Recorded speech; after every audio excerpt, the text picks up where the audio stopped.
காகங்கள் ரெண்டு பேரும் வெயில் காலத்துல பறவைங்க இலைப்பாடுற மாதிரியான ஒரு மரத்தடி நிழல்ல ஒரு சொந்தமா கரும்பு ஜூஸ் கடைய நடத்திட்டு வந்தாங்க. கரும்போட கொள்முதல் விலை வேற ரொம்ப அதிகமாயிடுச்சாம். நாளையில இருந்து எக்ஸ்ட்ராவா 1000 ரூபாய் கொடுத்தாதான் கரும்பு தருவேன்னு அந்த அண்ணாச்சி சொல்லிட்டாரு.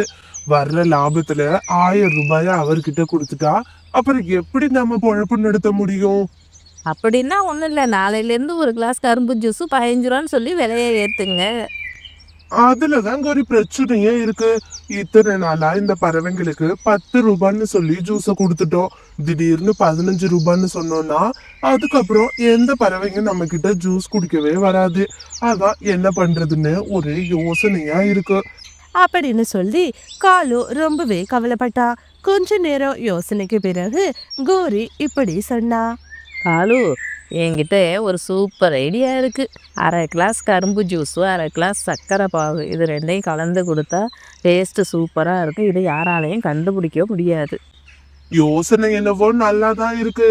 ஆனா யாராச்சும் கண்டுபிடிச்சிட்டாங்கன்னு வச்சுக்கோ, அதுக்கப்புறம் நம்ம நிலைமைய கொஞ்சம் யோசிச்சு பாரு கோரி. ஐயோ முட்டாள் காலு, முன்னாடி பயப்படுறத நிறுத்துங்க. இந்த காட்டிலேயே நாம் மட்டும்தான் ஜூஸ் கடை வச்சுருக்கோம். பறவைங்களும் நம்மக்கிட்ட தான் வந்து ஜூஸ் குடிச்சாகணும். அந்த பறவைங்களை பொறுத்த வரைக்கும் நம்ம கொடுக்கறது தான் சுத்தமான கரும்பு ஜூஸ். ஒரு வழியா கோரி சொல்ற யோசனைக்கு காலுவும் சம்மதிச்சுது. பிறகு மறுநாள் காலையில பொழுதும் விடிஞ்சது. காகங்கள் ரெண்டு பேரும் வழக்கம் போல அவங்களோட கரும்பு ஜூஸ் கடைக்கு வந்தாங்க. அவங்களோட பிளான் படியே ஒரு பாத்திரத்துல சக்கரை பாக தயார் பண்ணி அதை ஜூஸ் மிஷினுக்கு அடியில மறைச்சு வச்சாங்க. கொஞ்ச நேரத்திலேயே மிட்டு கிளி ஜூஸ் குடிக்கிறதுக்கு வந்தது. அதுகிட்ட கலப்படம் பண்ண கரும்பு ஜூஸை கொடுத்தாங்க. தம்பி, ஜூஸ் எப்படிப்பா இருக்கு? அக்கா, ஜூஸ் ரொம்ப சுவையா இருக்கு. இவ்வளோ தித்திப்பான கரும்பு ஜூஸை நான் இது வரைக்கும் குடிச்சதே இல்லை தெரியுமா அப்படின்னு மிட்டு சொன்னுச்சு. இது கேட்டு காகங்கள் ரொம்பவே சந்தோஷப்பட்டாங்க. பிறகு கொஞ்ச நேரம் கழிச்சு கபூதரும் மீனுவும் ஜூஸ் குடிக்கிறதுக்கு வந்தாங்க. ஜூஸை குடிச்ச மீனு அதுல ஏதோ கலந்துருக்கு அப்படிங்கிற விஷயத்த கண்டுபிடிச்சா. என்ன, ஜூஸ் ரொம்ப இனிப்பா இருக்கு.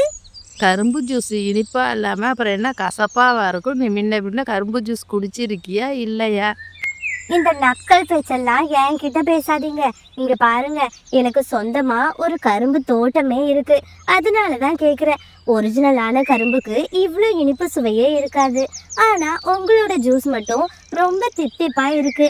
அதான் எப்படின்னு கேக்குறேன். நாங்கள் ஸ்பெஷலாக அதிக இனிப்புள்ள கரும்பை வாங்குகிறோம். அதனால தான் எங்கள் கரும்பு ஜூஸ் இவ்வளோ இனிப்பாக இருக்கு அப்படின்னு கோரி சொன்னா. பிறகு மீனுவும் கபூதரும் அங்கிருந்து கிளம்பினாங்க. அந்த குருவி நம்மளோட கலப்படத்தை கண்டுபிடிச்சிட்டுன்னு நினைக்கிறேன். அதெல்லாம் கண்டுபிடிக்காது காலு, நீங்கள் ஒன்றும் கவலைப்படாதீங்க காலு. பிறகு ராத்திரி பொழுதும் வந்தது. மீனுவோட எண்ணம் மொத்தமும் அந்த கரும்பு ஜூஸ் மேலேயே இருந்தது. அந்த காகங்கள் ஏதோ கலப்படம் பண்ணி ஜூஸை விற்கிறாங்கன்னு தோணுது. அந்த காகங்களோட முகத்திரையே நாம கிழிச்சாகணும். இல்லைன்னா இந்த ஜூஸை குடிச்சு காட்டுல இருக்கிற எல்லா பறவைங்களுக்கும் உடல்நிலை மோசமாயிடும். அப்படி யோசிச்ச மீனு மறுநாள் காலையில பொழுது விடிஞ்சதும் அவ தோட்டத்துல இருக்கிற கரும்புகளை அறுவடை பண்ணினா. பிறகு காகங்களோட கடைக்கு பக்கத்திலேயே அவளும் ஒரு ஜூஸ் கடைய வச்சா. கரும்பு ஜூஸ், கரும்பு ஜூஸ், ஒரு கிளாஸ் 10 ரூபாய், கலப்படம் இல்லாத சுத்தமான கரும்பு ஜூஸ், வாங்க வாங்க. பாத்தியா கோரி, அந்த குருவிக்கு எவ்வளவு திமிரு இருந்தா நம்ம கடைக்கு பக்கத்திலேயே கடைய போட்டிருக்கோம். அது மட்டும் இல்ல, அவகிட்ட போய் இப்ப யாராச்சும் ஜூஸ் குடிச்சாங்கன்னா அதுக்கப்புறம் நம்மளோட கரும்பு ஜூஸ் கலப்படம்னு கண்டுபிடிச்சிருவாங்க. அத நினைச்சாதான் எனக்கு ரொம்ப பயமா இருக்கு கோரி. ஆமாம் காலு, என்னானாலும் சரி அந்த பறவைகிட்ட யாரும் ஜூஸ் குடிக்க வரவே கூடாது. இன்னையிலேருந்து ஒரு கிளாஸ் கரும்பு ஜூஸை 5 ரூபான்னு சொல்லி போர்டாக மாற்றுங்க. பிறகு காலுவும் ஒரு கிளாஸ் 5 ரூபான்னு மாத்துனுச்சு. இப்போ காட்டுல இருக்கிற பறவைங்க எல்லாரும் பழையபடி கோரி கிட்டயே வந்து ஜூஸை குடிச்சாங்க. மீனுக்கும் யாருமே ஜூஸ் குடிக்க வரல. இதனால மீனு ரொம்பவே கவலைப்பட்டா. பிறகு ராத்திரி பொழுதும் வந்தது. மீனு அவ பொண்ணுகிட்ட நடந்த எல்லா விஷயத்தையும் சொன்னா. அம்மா, எனக்கு ஒரு ஐடியா இருக்கு. நாம பறவைங்களுக்கு ஃப்ரீயா ஜூஸ் கொடுக்க கூடாது. தங்கம், நீ சொல்ற மாதிரி இலவசமா ஜூஸ் கொடுத்தா எல்லாரும் வந்து குடிப்பாங்க. ஆனா நமக்கு நஷ்டம் ஆயிராதா? தினமும் ஃப்ரீயா கொடுக்க வேணாமா, ஒரு நாளைக்கு மட்டும் கொடுங்கம்மா அப்படின்னு சாய்ஸா சொன்னா. பிறகு மறுநாள் காலையில மீனு எல்லாருக்கும் இலவசமா ஜூஸ் கொடுக்கறதுன்னு சொல்லி போர்டை வச்சுச்சு. உடனே காட்டுல இருக்கிற எல்லா பறவைங்களும் மீனு கடையிலேயே ஜூஸ் குடிச்சாங்க. அடடே, என்ன ஒரு அற்புதமான சுவை! ஒரு கரும்பையே நேரா சுவைச்சு சாப்பிடுற மாதிரி இருக்கு. ஆமா மிட்டு, நீ சொல்றது சரிதான். இந்த ஜூஸ குடிக்கிறப்போ தொண்டைக்கும் இதமா இருக்கு அப்படின்னு கபூத்தர் சொன்னுச்சு. பிறகு எல்லா பறவைகளும் மீனுவோட கடையிலேயே ஜூஸை குடிச்சாங்க. இத பார்த்துட்டு இருந்த காகங்கள் ரொம்ப பொறாமையோட அந்த இடத்துல இருந்து கிளம்புனாங்க. மீனுவும் எல்லா பறவைங்களையும் கூப்பிட்டு இப்படி பேச ஆரம்பிச்சா. உங்க எல்லார்கிட்டையும் நான் ஒரு உண்மையை சொல்லணும். அதுக்காக தான் நான் இந்த கடையையே போட்டேன். நீங்க நினைக்கிற மாதிரி அந்த காகங்கள் சுத்தமான கரும்பு ஜூஸ உங்களுக்கு கொடுக்கல. போன வாரம் அந்த காகங்கள் எல்லையில இருக்கிற அந்த அழுக்கு ஓடையில இருந்து தண்ணியை எடுத்துட்டு போனாங்க. சந்தேகப்பட்டு அவங்கள பின்தொடர்ந்து போனேன். அப்பதான் அவங்க அந்த தண்ணியில சக்கரை பாக தயாரிக்கிறத பார்த்தேன். அந்த சக்கரை பாக நீங்க எல்லாரும் குடிச்ச கரும்பு ஜூஸ்ல கலக்குறாங்க அப்படின்னு மீனு சொன்னா. இதை கேட்டு பறவைங்க ரொம்பவே அதிர்ச்சியானாங்க. பிறகு மறுநாள் காலையில பொழுதும் விடிஞ்சது. வழக்கம் போல காகங்கள் 2 பேரும் கடையை திறந்தாங்க. கரும்பு ஜூஸ் 1 கிளாஸ் 1 ரூபாய்க்கு தர்றோம், வாங்க வாங்க. கோரியோட சத்தத்தை கேட்டு பறவைங்க எல்லாரும் அவங்களோட கடை பக்கமா போனாங்க. ஜூஸ் மிஷினுக்கு அடியில இருக்கிற அந்த கலப்படமான சக்கரை கரைசலை கபூதர் வெளியே எடுத்துச்சு. ஏய், உனக்கு எவ்வளவு தைரியம் இருந்திருந்தா இவ்வளவு நாளா அசுத்தமா இருக்கிற இந்த சக்கரை கரைசலை ஜூஸ்ல கலந்திருப்ப.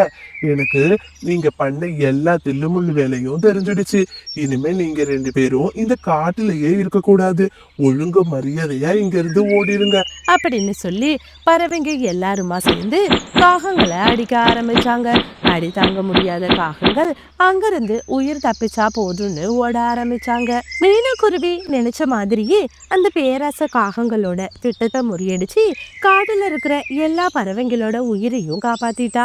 இப்போ மீனுக்குருவியும் ரொம்ப மலிவான விலையில சுத்தமான கரும்பு ஜூஸை எல்லா பறவைங்களுக்கும் கொடுத்தா. இதனால மீனுவும் சரி மற்ற பறவைங்களும் சரி ரொம்ப சந்தோஷமா அவங்களோட வாழ்க்கையை நடத்தினாங்க. இந்த மாதிரி நிறைய ஸ்டோரிஸை பார்க்க மறக்காம நம்மளோட சிட்டு பேர்ட் ஸ்டோரிஸ் சேனலை சப்ஸ்கிரைப் பண்ணுங்க. சோலைவன காட்டுல மிட்டுங்கிற ஒரு ஏழை கிளியும் வாழ்ந்துட்டு வந்தது. மிட்டுவுக்கு சொந்தமா பெரிய அளவுல வீடு இல்லாததால அது அங்க இருக்கிற மரக்கிளையிலேயே தன்னோட கூட்டை கட்டி வாழ்ந்துட்டு வந்தது. மிட்டு கிளி இப்பதான் ஒரு முட்டையிட்டு அதை அடைக்காத்துட்டும் வந்துட்டு இருந்தது. வானிலையை பார்க்கும்போது மழை வரும் போல தோணுது. மழை வந்துச்சுன்னா நம்ம கிட்ட எந்த தானியமுமே இல்லை. அதுக்கு முன்னாடி நம்ம உணவு பொருட்களை சேகரிச்சாகணும். ஆனாலும் என்னோட முட்டைய இப்படியே வச்சுட்டு போறது பாதுகாப்பா இருக்காது அப்படின்னு யோசிச்ச மிட்டு அது முட்டை மேல நிறைய இலைகளை போட்டு மூடினது. பிறகு உணவு எடுக்கிறதுக்காக காட்டுக்குள்ள பறக்க ஆரம்பிச்சிச்சு. உணவை எடுத்துட்டு வீட்டுக்கு வந்த மிட்டு அவ கூட்டுல முட்டை இல்லாததை பார்த்து ரொம்பவே அதிர்ச்சியானா. ஐயோ, யாரு என் முட்டையை எடுத்திருப்பாங்க? கடவுளே, நாளைக்கு இந்நேரம் என் குழந்தை வெளியில வந்திருப்பா. யாரு என் முட்டையை திருடுனதுன்னே தெரியல. எதுக்கும் பக்கத்துல இருக்க பறவைங்க கிட்ட கேட்டு பார்க்கலாம் அப்படி யோசிச்ச மிட்டு பிறகு பக்கத்து வீட்டை நோக்கி பறக்க ஆரம்பிச்சா. அவளோட பக்கத்து வீடான மீனுவோட வீட்டுக்கு வந்தா. மீனு, யாரோ என் முட்டைய திருடிட்டாங்க. இந்த பக்கமா யாராச்சும் முட்டையோட போறது நீ பாத்தியா? ஐயோ, என்ன மட்டும் சொல்ற? உன் முட்டைய திருடிட்டாங்களா? ஆமா மீனு, நான் ரொம்ப பாதுகாப்பா இலைகளை போட்டு மூடிதான் வச்சிருந்தேன். ஆனா திரும்பி வந்து பாக்குறப்போ கூட்டுல இருந்த என் முட்டைய காணும். மிட்டு, தயவு செஞ்சு அழாத மிட்டு. கண்டிப்பா உன் குழந்தைக்கு எதுவுமே ஆயிருக்காது. இன்னைக்கு ஒரு ராத்திரி பொழுதுக்கோ. காலையில பொழுது விடிஞ்சதும் நம்ம சீக்கிரமா போய் உன் முட்டை எங்க இருக்குன்னு சொல்லி தேடலாம் அப்படின்னு சொல்லி மிட்டுவுக்கு ஆறுதல் சொன்னா. பிறகு மறுநாள் காலையில பொழுதும் விடிஞ்சது. பறவைங்க 2 பேரும் அவளோட முட்டையை தேடி காட்டுக்குள்ள பறக்க ஆரம்பிச்சாங்க. ஆனா எங்க தேடியும் அவளோட முட்டை கிடைக்காததால நேரா கழுகு ராஜா கிட்ட போனாங்க. ராஜா, என்னோட முட்டைய ராத்திரியில இருந்து காணும். யாரோ அதை திருடிட்டாங்கன்னு நினைக்கிறேன். என்ன மிட்டு சொல்ற? உன்னோட முட்டையும் காணுமா? என்னாச்சு ராஜா, நீங்க ஏன் இவ்வளோ அதிர்ச்சியா கேக்குறீங்க? மிட்டு, என்னோட முட்டையும் காணும் மிட்டு. யாரோ ராத்திரி வந்து என்னோட முட்டையையும் திருடிட்டாங்க. ராஜா, எனக்கு என்னமோ இது அந்த காகங்களோட வேலையா இருக்கும்னு தான் தோணுது. ஆமா ஆமா ராஜா, எனக்கும் அந்த சந்தேகம் இருக்கு. நாங்க உடனே போய் அந்த காலு வீட்டுல பாக்குறோம். அங்கதான் நம்ம முட்டை எல்லாமும் இருக்கணும். நீங்க நினைக்கிறது என்னமோ சரிதான். நீங்க போய் அந்த திருட்டு காகங்கள் வீட்டுல பாருங்க. பிறகு பறவைங்க 2 பேரும் காலுவோட வீட்டுக்கு வந்தாங்க. காலு, எனக்கு என்னமோ நம்ம காட்டுல காணாம போற முட்டைக்கு நீ தான் காரணம்னு தோணுது. இங்க பாரு மட்டும், நீ வர வர ரொம்ப ஓவரா பேசிட்டு இருக்க. நான் எந்த முட்டையுமே திருடல, அவ்வளவுதான் சொல்லிட்டேன். நீ முட்டை திருடல சரி, உன் கூடவே இருப்பாளே உன்னோட கௌரி, அவளை எங்க காணோம்? ஆ? கோரி அவ வந்து அவளோட அம்மா வீட்டுக்கு போயிருக்கா. ஆமா, அதெல்லாம் நீங்க எதுக்கு இப்ப கேக்குறீங்க? சும்மா தான் கேட்டோம். அதுக்கு எதுக்கு நீ இவ்ளோ பதட்டப்படுற? இங்க பாரு மீனு, நான் எந்த பதட்டமும் படல. தயவு செஞ்சு என் வீட்டை விட்டு வெளியில போங்க. நான் தான் முட்டை எடுக்கலைன்னு சொல்லிட்டேன்னு. இதுக்கு மேல இங்க இருந்தீங்கன்னா மரியாதை கட்டுடும். அப்படின்னு சொல்லி காலு ரொம்ப கோவமா பேசினா. இதை கேட்டு பறவைங்க 2 பேரும் காலு வீட்டுல இருந்து வெளியில வந்தாங்க. பிறகு காலுக்காக உணவு தேடி காட்டுக்குள்ள பறக்க ஆரம்பிச்சிச்சு.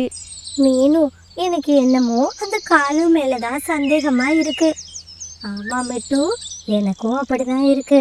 சரி சரி, வா, நம்ம 2 பேரும் அந்த காலுவை பின்தொடர்ந்து போகலாம். அதுக்கப்புறமா அவனை கையும் களமுமா பிடிச்சு ராஜா கிட்ட ஒப்படைக்கலாம் அப்படின்னு மீனு சொன்னா. பிறகு பறவைங்க 2 பேரும் காலுவை பின்தொடர்ந்து போனாங்க. கொஞ்ச தூரம் போனதுக்கு அப்புறமா கூட்டுல ஒரு முட்டை இருக்கிறத பார்த்த காலு உடனே அந்த இடத்துல நின்னா. ஆ, என்ன ஒரு சுவையான ஆப்பிள் பழம். இத சாப்பிட்டா எவ்வளவு நல்லா இருக்கும். அப்படின்னு சொல்லி மனசுக்குள்ள யோசிச்ச காலு ஆப்பிள் பழத்தையே பார்த்தபடியே நின்னுட்டு இருந்தா. இது எல்லாத்தையும் மறைஞ்சிருந்து பார்த்த மிட்டுவும் மீனுவும் காலு மேல பயங்கரமா சந்தேகப்பட்டாங்க. நாம சந்தேகப்பட்டது சரிதான். காட்டுல இருக்கிற எல்லா முட்டையும் திருடுறது கண்டிப்பா இந்த காலுதான். சரி வா, நம்ம உடனே போய் அவனை பிடிக்கலாம் அப்படின்னு சொல்லி பறவைங்க 2 பேரும் அந்த கூட்டு பக்கத்துல போனாங்க. கையும் களவுமா காலுவை பிடிச்சிட்டு வந்து கழுகு ராஜா கிட்ட ஒப்படைச்சாங்க. கழுகு ராஜா எவ்வளோ கேட்டும் உண்மையை ஒத்துக்காததால காலுவை மரத்துல தலைகீழ கட்டி தொங்க விட்டு விசாரிக்க ஆரம்பிச்சாரு.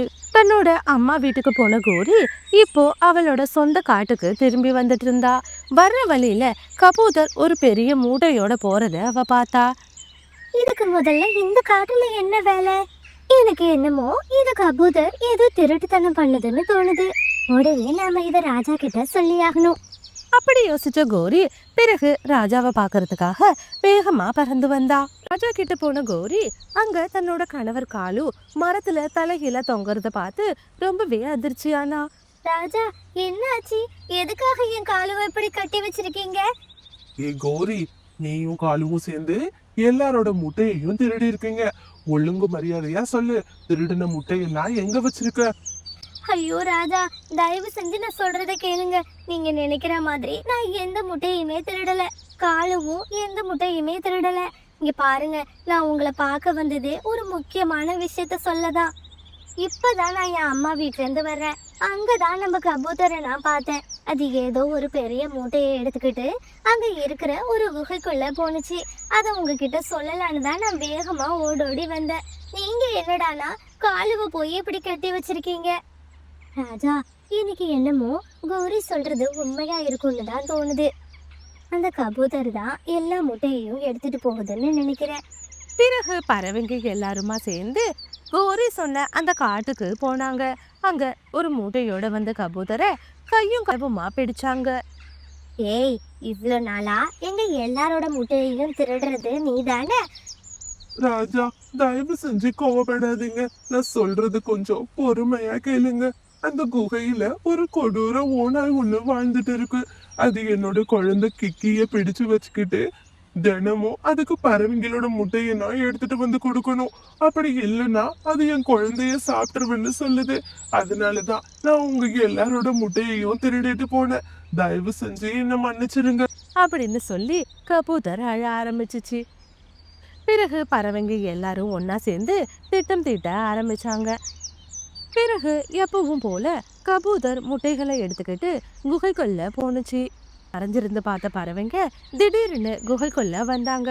எல்லா பறவைங்களுமா சேர்ந்து குகைக்குள்ளேயே வச்சு ஓநாய தாக்க ஆரம்பிச்சாங்க. பறவைங்க அடிச்ச அடியில ஓநாய் அந்த இடத்துலயே மயங்கி கீழே விழுந்தது.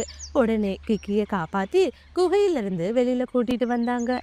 இந்த மாதிரி நிறைய ஸ்டோரிஸை பார்க்க மறக்காம நம்மளோட சிட்டு பேர்ட் ஸ்டோரிஸ் சேனலை சப்ஸ்கிரைப் பண்ணுங்க. சோலைவன காட்டுல இப்போ வெயில் காலம் ஆரம்பமாகி இருந்தது. வெயிலோட அளவு அதிகமா இருக்கிறதால பறவைங்க எல்லாரும் ரொம்பவே சிரமப்பட்டாங்க. அந்த காட்டுலயே பணக்கார பறவைங்களான காகங்கள் வெயில் காலத்துக்கு பயன்படுற மாதிரி மின்விசிறி எல்லாம் வச்சிருந்தாங்க. அதனால அவங்களுக்கு வெயிலோட தாக்கம் ரொம்ப குறைவாவே இருந்தது. அந்த காட்டிலேயே மீனக்குருவி தன்னோட குழந்தை கூட வாழ்ந்துட்டு வந்தா. என்னால இந்த வெயில்ல வீட்டுக்குள்ள இருக்கவே முடியலம்மா. ஜக்கு வீட்ல மின்விசிறி எல்லாம் வச்சிருக்காங்க. உள்ள போனதுமே எவ்வளவு குளு குளுன்னு காத்து வருது தெரியுமா? நீங்களும் ஒரு மின்விசிறி வாங்குங்கம்மா. ஐயோ கடவுளே, என் குழந்தை ரொம்பவே சிரமப்படுறா. சரி, இதுக்கும் நம்ம கௌரி அக்கா கிட்ட பழைய மின்விசிறி இருக்கான்னு கேட்டு பார்க்கலாம். காலு, ஃபேன் ரிப்பேர் ஆகி 2 நாள் ஆகுது. நீங்க என்னடான்னா இன்னமும் புது ஃபேன் வாங்கல. காட்டுல இருக்கிறது 2 மாசம்தான் வெயில். அந்த வெயிலுக்காக போய் புது ஃபேன் வாங்க முடியுமா?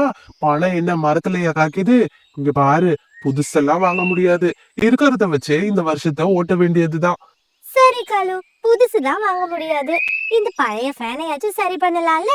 மெக்கானிக் கிட்ட நேத்தியே பேசிட்ட. இத சரி பண்றதுக்கு நிறைய பணம் செலவாகுமா. இந்த மாதிரி காகங்கள் பேசிட்டு இருக்கும்போது மீனுக்குருவி அந்த இடத்துக்கு வந்தா. கௌரி அக்கா, உங்களை தான் பாத்துட்டு போலான்னு வந்தேன். உங்க வீட்ல ஏதாச்சும் பழைய மின்விசிறி இருக்கா? ஏன் மீனு, மின்விசிறி பத்தி எல்லாம் கேக்குற? ஏன் வாங்க போறியா என்ன? இல்ல கௌரி அக்கா, என் நிலைமையில நான் எங்க மின்விசிறி எல்லாம் வாங்குறது? வெயில் ரொம்ப அதிகமா இருக்கதால என் பொண்ணால இருக்கவே முடியலன்னு ரொம்ப அழறா. அதான் உங்ககிட்ட எதனா பழைய மின்விசிறி இருந்தா வாங்கிட்டு போலான்னு வந்தேன். அடடே, நல்ல நேரத்துக்கு தான் வந்திருக்க மீனு. இப்பதான் நானும் காலுவும் பேசிட்டு இருந்தோம். பழைய மின்விசிறி இருக்கு, அது கடையில கொடுத்துட்டு பணம் வாங்கணும்னு. கோரியக்கா, அப்படின்னா அந்த மின்விசிறிய நீங்க என்கிட்டயே கொடுங்க. அதுக்கான பணம் எவ்வளவோ அதை நான் தந்துடுறேன். மீனு, பணத்தை பத்தி எல்லாம் ஒரு பிரச்சனையும் இல்ல. ஆனா ஒண்ணு, அந்த ஃபேனு இப்போதைக்கு ஓடுற கண்டிஷன்ல இல்ல. அப்படின்னா அந்த ஃபேனை நான் மெக்கானிக் கிட்ட கொடுத்து சரி பண்ணிக்கிறேன். ஃபேனுக்கான விலை எவ்வளவுன்னு சொல்லுங்க. மீனு, இதுக்கு ஒரு 750 ரூபா கொடுத்துரு, அது போதும் எங்களுக்கு. கோரியக்கா, என்ன சொல்றீங்க? 750 ரூபாயா? நேத்தி தான் போய் டவுன்ல இருக்கிற ஏசி கடையில ஏசி பார்த்துட்டு வந்திருக்கோம். அவர் தான் சொன்னாரு, பழைய பொருள் எதனா இருந்தா எடுத்துட்டு வாங்க, உங்களுக்கு குறைச்சு பண்ணி தரேன்ட்டு. இங்க பாரு, கண்டிப்பா இந்த ஃபேனை நான் எடுத்துட்டு போனேன்னா ஏசி வாங்குற காசுல இருந்து 1000 ரூபாய குறைச்சு பாரு. நீ பாவமே ஏழைப்பட்ட குருவி வந்து கேக்குறியேன்னு நான் உனக்கு கொடுக்கறதுக்கு சரின்னு சொன்னா நீ என்னடான்னா அதிகமா இருக்குன்னு சொல்ற. சரி சரி, உனக்கு வேணான்னா விடு, நான் போய் அந்த ஏசி கடைக்காரன்ட்டே வித்துக்கிறேன். கண்டிப்பா எனக்கு 1000 ரூபாய்க்கு மேலதான் அவன் இதுக்கு கொடுப்பான். சரி கோரியக்கா, தயவு செஞ்சு கோவப்படாதீங்க. இந்த ஃபேனை நீங்க என்கிட்டயே வித்துருங்க. இதுக்கான பணம் எவ்வளவோ நான் போயிட்டு எடுத்துட்டு வரேன். பிறகு தன்னோட வீட்டுக்கு வந்த மீனு அவ சேர்த்து வச்சிருக்க கொஞ்சம் பணத்தை எடுத்துக்கிட்டு கோரியோட வீட்டுக்கே வந்தா.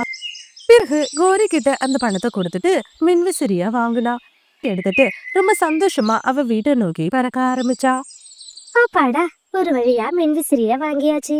ஆனா இந்த ஓடாத மின்விசிறிய அப்படியே எடுத்துட்டு போனோம்னா லக்கி ரொம்பவே வருத்தப்படுவா. சரி, இதை சரி செஞ்சு அதுக்கப்புறமா வீட்டுக்கு எடுத்துட்டு போலாம். பிறகு அதை எடுத்துக்கிட்டு கபூதரோட மெக்கானிக் கடைக்கு வந்தா. கபூதர்னா, இந்த மின்விசிறிய நான் பழைய விலைக்கு வாங்கினேன். இது சரியா ஓட மாட்டேங்குது. இத கொஞ்சம் சரி பண்ணி கொடுங்களேன். இந்த மின்விசிறில காயில் போயிடுச்சு மீனு. இதை சரி செய்யறதுக்கு ரொம்பவே பணம் செலவாகும். இதுக்கு எவ்வளவு ஆகுமோ அந்த பணத்தை நான் தந்துடுறேன். தயவு செஞ்சு இதை சரி பண்ணி மட்டும் கொடுங்க. பிறகு கபூதர் அதை சரி செஞ்சு கொடுத்துச்சு. மீனு அதுக்கான பணத்தை கொடுத்துட்டு அந்த மின்விசிறிய வாங்கிட்டு தன்னோட வீட்டுக்கு வந்தா. உண்மையாவுமே நீ ரொம்ப கில்லாடிதான். ஓடாத ஃபேனுக்கு 750 ரூபாய் வாங்கியிருக்க. அது நம்ம கிட்ட இருந்ததுன்னா அதால நம்மளுக்கு செலவு மட்டும்தான். இப்போ அந்த மீனு கிட்ட வித்துட்டோம், நல்ல காசுக்கு வித்திருக்கோம். இத வச்சு நாம ஒரு புது ஃபேன் வாங்கிடலாம் அப்படின்னு சொல்லி காகங்கள் ரெண்டு பேரும் மீனுவை நினைச்சு சிரிச்சிட்டு இருந்தாங்க. மின்விசிறிய பார்த்து லக்கி ரொம்பவே சந்தோஷப்பட்டா. பிறகு அன்னைக்கு ராத்திரி முழுக்க மின்விசிறியில படுத்து நல்லா தூங்குனாங்க. மறுநாள் காலையில பொழுதும் விடிஞ்சது. கௌரி வழக்கம் போல மீனுவோட வீட்டுக்கு சக்கரை வாங்குறதுக்காக வந்தா. அவ வீட்ல ஃபேன் ஓடுறத பார்த்து கௌரிக்கு ரொம்பவே பொறாமையா இருந்தது. அட, இந்த ஃபேன் என்ன இத்தனை நாளா நம்ம வீட்ல இருந்தப்போ ஓடவே இல்ல. இப்ப என்னடான்னா இவ்வளவு நல்லா காத்து வருது. அப்படின்னு மனசுக்குள்ள நினைச்ச கௌரி பிறகு சர்க்கரைய வாங்கிட்டு அவ வீட்டுக்கு பறந்து வந்தா. இத்தனை நாளா அந்த ஃபேன் நம்ம வீட்ல ஓடவே இல்லைல்ல. இப்போ அந்த மீனு குருவி அதுல இருந்து நல்லா சிலு சிலுன்னு காத்து வாங்குறா தெரியுமா? என்ன கௌரி சொல்ற? அந்த ஃபேன்ல இருந்து காத்து வருதா? ஆமா காலு, அந்த மீனு குருவி குளு குளுன்னு காத்து வாங்கிட்டு இருக்கா. நாம என்னடான்னா இப்படி வெயில்ல வெந்து செத்துட்டு இருக்கோம். இங்க பாருங்க, என்ன ஆனாலும் சரி அந்த ஃபேன் அவகிட்ட இருக்கவே கூடாது. உடனே போய் நான் அதை அவகிட்ட இருந்து வாங்கிட்டு வரேன். அப்படின்னு சொல்லி ரொம்ப கோவத்தோட கௌரிக்காக மறுபடியும் மீனுவோட வீட்டுக்கு வந்தா. மீனு குருவி உணவு எடுக்கிறதுக்காக காட்டுக்குள்ள போயிருந்தா. அந்த நேரம் லக்கி மட்டும்தான் வீட்ல இருந்தா. அந்த ஃபேனை எடுத்துட்டு மறுபடியும் அவளோட வீட்டுக்கே வந்துட்டா. லக்கி பாவம் என்ன நடக்குதுன்னே புரியாம அழுதுபடியே இருந்தா. கொஞ்ச நேரம் கழிச்சு மீனு குருவி அவளோட வீட்டுக்கு வந்தா. அம்மா, அந்த கோரி ஆண்டி வந்து பயங்கரமா என்ன திட்டுனாங்கம்மா. நம்மளோட ஃபேனு அவங்களோடதுன்னு சொல்லி அதை எடுத்துட்டு போயிட்டாங்க. நாம அவங்களை ஏமாத்திட்டோம்னு சொல்றாங்கம்மா. என்ன தங்க சொல்ற? அப்படியா சொன்னாங்க? சரி சரி, நீ அழாம இரு, நான் போயிட்டு என்னன்னு கேட்டுட்டு வரேன். அப்படி சொன்ன மீனு பிறகு கௌரியோட வீட்டுக்கு வந்தா. கோரி அக்கா, எதுக்காக இப்படி பண்ணீங்க? உங்ககிட்ட நான் பணத்தை கொடுத்து தானே ஃபேனை வாங்கிட்டு வந்தேன். நீங்க என்னடான்னா என்னோட ஃபேனுன்னு சொல்லி எடுத்துட்டு போயிருக்கீங்க. நீங்க பண்றதெல்லாம் ரொம்பவே தப்புக்கா. நான் ஓடலைன்னு சொல்லி தான் இந்த ஃபேனை உங்ககிட்ட வித்தேன். ஆனா அது இவ்வளோ நல்லா ஓடும்னு எனக்கு தெரியாது. இந்த ஃபேன் நீங்க கொடுத்தப்ப ஓடலை தான். ஆனா இதுக்கு நான் 500 ரூபாய் செலவு பண்ணி கபூத்தர் அண்ணா கிட்ட சரி பண்ணியிருக்கேன். அதனாலதான் இப்ப இந்த ஃபேன் ஓடுது. ஏய், யாருக்கிட்ட போய் சொல்ற? நல்லா ஓடுன ஃபேனை ஏமாத்தி வாங்கிட்டு செலவு பண்ண நான் போய் சொல்றேன்? கௌரி அக்கா, ஃபேனு வேணும்னா நீங்களே வச்சுக்கோங்க. ஆனா நான் செலவு பண்ண பணத்தை மட்டுமாச்சு எனக்கு திருப்பி கொடுங்க. என்னது, பணமா? இங்க பாரு, நீ கொடுத்த காசுக்கு இத்தனை நாளா வச்சு காத்து வாங்கிட்ட. இதுக்கப்புறம் இந்த ஃபேன் எனக்கு தான் சொந்தம். அப்படின்னு சொல்லி கௌரி ரொம்ப கோவமா பேசினா. இதை கேட்டு என்ன சொல்றதுன்னே தெரியாத மீனு அங்கிருந்து கவலையோட திரும்பி வந்தா. வந்தவ கரையில உட்காந்து அதை நினைச்சு ரொம்பவே கவலைப்பட்டுட்டு இருந்தா. அந்த நேரம்னு பார்த்து மீனுவோட நெருங்கிய தோழியான மிட்டு கிளி அந்த இடத்துக்கு வந்தது. என்னாச்சு மீனு? ஏன் உன் முகம் வாடி போயிருக்கு? மிட்டு, அந்த காகங்கள் என்ன நல்லா ஏமாத்திட்டாங்க அப்படின்னு சொல்லி நடந்த கதை எல்லாத்தையும் சொன்னா. இது கேட்ட மிட்டுவும் ரொம்பவே கவலைப்பட்டுச்சு. சரி சரி மீனு, அதை நினைச்செல்லாம் நீ கவலைப்படாத. அந்த காகங்கள் எப்பவுமே இப்படிதான், அடுத்தவங்களை ஏமாத்தி ஏமாத்தி தான் இவ்வளவு சொத்து சேர்த்து வச்சிருக்காங்க. ஆனாலும் இன்னமும் அவங்க திருந்த மாட்டாங்க. எப்பதான் அவங்களுக்கு புத்தி வருமோ தெரியல. மீனு, வேணும்னா கோடைக்காலம் முடியிற வரைக்கும் நீயும் லக்கியும் வந்து என்னோட வீட்லயே தங்கிக்குங்க. அங்க உங்களுக்கு தேவையான எல்லா வசதியுமே இருக்கு. அதெல்லாம் ஒண்ணு வேணாமிட்டு, நீ சொன்னதே எனக்கு ரொம்ப சந்தோஷம். உனக்கு எதுக்கு தேவையில்லாத சிரமம், நான் எப்படியாச்சும் சமாளிச்சுக்கிறேன். ஐயோ மீனு, எனக்கு இதுல எந்த சிரமமுமே இல்ல. இங்க பாரு, நாளைக்கே நான் என் கணவர் வாழ்ற சுவிட்சர்லாந்துக்கு போறேன். கோடைக்காலம் முழுவதும் நான் அவர் கூட போய் அங்கதான் இருக்க போறேன். என் வீடு யாரும் இல்லாம பூட்டிதான் இருக்க போகுது. யாருக்கும் உபயோகம் இல்லாம இருக்கிறதுக்கு நீயும் லக்கியும் இருந்தீங்கன்னா உங்களுக்காச்சும் அது பயனுள்ளதா இருக்கும். மிட்டு ரொம்ப வற்புறுத்தி கேட்டதால மீனுவும் அங்க இருக்கிறதுக்கு சம்மதிச்சா. பிறகு மறுநாள் காலையில பொழுது விடிஞ்சதும் மீனுவும் அவ பொண்ணும் சேர்ந்து மிட்டுவோட வீட்டுக்கு வந்தாங்க. அங்க குளு குளுன்னு ஏசி போட்டு அவங்களுக்கு தேவையான எல்லா வசதியோடையும் அந்த வீடு இருந்தது. அந்த வீட்டுக்கு போனதும் லக்கி ரொம்பவே சந்தோஷப்பட்டா. காலுஜி, பாத்தீங்களா? அந்த மீனும் நமக்காகவே இந்த ஃபேனை சரி பண்ணிருக்கா. முன்னாடிய விட இப்பதான் காத்து நல்லா குளு குளுன்னு வீசுது. ஆமா கௌரி, நீ பண்ண வேலையால இப்போ நம்மளுக்கு 2 லாபம் கிடைச்சிருக்கு. பணத்துக்கு பணமும் கிடைச்சிருக்கு, நம்ம வீணா போன ஃபேன்ல இருந்து இப்போ காத்தும் வருது. அப்படின்னு சொல்லி காகங்கள் 2 பேரும் ரொம்ப சந்தோஷமா அந்த ஃபேன்ல காத்து வாங்கிக்கிட்டே இருந்தாங்க. நல்லா ஓடிக்கிட்டு இருந்த ஃபேனு திடீர்னு பயங்கர சத்தத்தோட வெடிச்சிச்சு. ஃபேன் வெடிச்சதுல வீடு மொத்தமும் புகை மூட்டமா பரவ ஆரம்பிச்சிச்சு. அந்த புகையில சிக்கி காகங்கள் உயிர் தப்பிக்கிறதுக்காக போராடுனாங்க.